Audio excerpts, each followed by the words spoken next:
일반적으로는 피부가 얇은 사람이 수술하는 게 훨씬 더 쉽고 훨씬 더 예쁘게 내 의도대로 만들어주기가 쉽습니다. 예를 들어서 이런 거예요. 나는 100을 해줬어요. 피부가 얇은 사람은 거의 한 95에서 100을 반영해. 근데 코 두꺼운 사람들 100을 해줬어요. 근데 겉으로 효과는 70밖에 안 나요. 눈 수술했는데 대박날 눈 뭐 이런 거에 대해서 전에도 얘기한 적이 한 번 있었잖아요. 마찬가지로 코도 있어요. 예를 들어서 PD님께서 저한테 질문하신 거, 작은 코를 크게 만들 때는 보형물 넣고 코끝에 연골 넣고 올리면 돼요. 대부분은 그렇게 되는데, 문제는 큰 코를 작게 만들려면 어떻게 해야 돼요? 깎아내야 돼요. 아, 여기는 깎아낼 수 있을 것 같아요. 옆에도 좀 자르고. 아, 근데 여기 큰 건 어떡하지?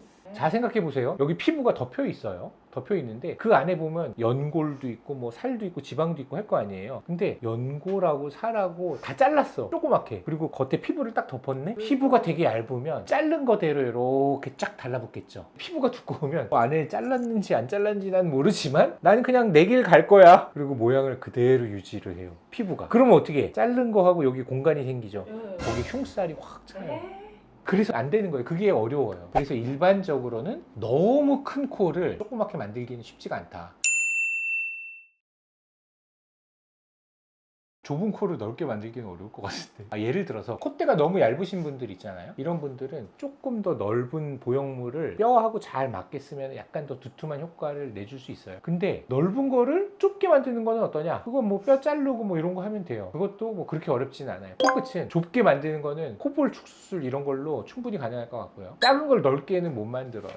여기를 늘릴 수는 없잖아요. 콧볼은 넓게 만들기 좀 어렵다. 근데 그거 알아요? 우리나라에서는 거의 수술의 95%가 낮은 코를 높게 만드는 수술이에요. 근데 서양에서는 작은 코를 높이는 수술은 거의 안 하고요. 큰 코를 낮추는 수술, 매부리 수술 이런 거 많이 하는데, 특히 남부 유럽, 중동 분들 이런 분들은 코가 엄청 크잖아요. 그런 분들 코 이렇게 처진 거 올리고 여기 매부리 없애고 코 큰 거 줄이고 이런 수술 많이 합니다. 저는 작은 거 크게 만드는 게 훨씬 쉬운 것 같아요. 많이 하니까. 줄이는 게 상대적으로 조금 더 어려울 것 같습니다. 매부리 코 깎는 게 쉽지 않나? 왜냐하면은 매부리 코 깎는 거는 있잖아요. 한쪽으로만 깎으면 되잖아요. 똑같이. 근데 휜 코는요, 보통 한 방향으로 휜 경우가 별로 없어요. 이게 대부분 다 S자로 휘어요. 그리고 휜 코는 뼈도 휘고 연골도 휘어요. 그러니까 이걸 다 맞춰줘야 되는데, 뼈는 부러뜨려서 옮기면 반듯해질 수 있어요. 연골은 반듯해지지 않아요. 옛날에 책받침 써봤어요? 그걸 한번 구겨봐요. 딱 놓으면 얘는 펴지지도 않고 구겨진 상태 유지하지도 않아요. 그래서 이 연골들은 대부분 그런 성질이 있습니다. 한번 휘어지면 맞추기가 좀 쉽지 않아요. 그래서 휘어진 코가 저는 더 어렵다고 생각합니다. 아, 나 좀 들렸어. 좀 낮추고 싶어. 이런 거는 사실 대부분 안 어려워요. 그런데 나 엄청 들렸어. 엄청 낮추고 싶어. 이런 건 어렵죠. 이게 딱 수술이 어떤 게 더 어렵다라기보다는, 예를 들어서 똑같이 긴 사람들이 있어요. 근데 이 안에 보면 코끝 내림근이 어떤 사람은 뭐 한 두께가 한 8mm 돼. 어떤 사람은 한 3mm 돼. 그럼 3mm짜리는 그거 잘라주고 코끝 높이면 재발 잘 안 해요. 근데 8mm짜리는 다시 재발해요. 그러니까 그런 것들이 어려운 거예요. 사람들의 어떤 컨디션을 가지고 있느냐가 어렵고, 이거를 어느 정도까지 옮겨줘야 되는지가 중요한 거지, 이거는 사실 난이도를 결정할 만한 수술은 아니다.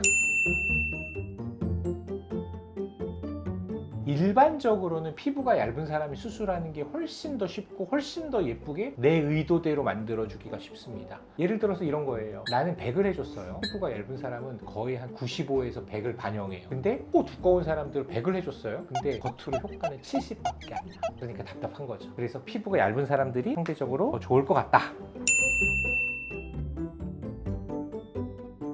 이거는 사실 옛날에 나 코수술 시작할 때부터 오늘 남자 코 잡혔어, 스트레스 받아, 이런 얘기를 주변에서 너무 많이 들었어요.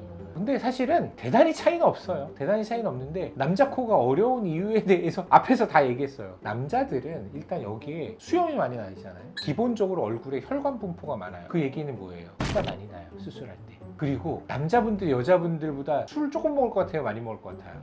약도 많이 들어가요. 프로포폴이라는 말 아시죠? 그걸로 대부분 수술할 때 유지마취를 리서치를 하는데 이 마취과 박사님이 저한테 그랬어요. 프로포폴은 이니비션을 이니비션한다. 무슨 말인지 모르겠죠. 내가 평상시에 막 욕을 들으면 어떤 사람은 거기다 막 이렇게 하는 사람들이 있고 어떤 사람들은 내가 참는다. 이게 이니비션이에요. 자극을 들어왔을 때 내가 나의 자아를 누르는 거. 프로포폴을 맞으면 그게 해방돼요.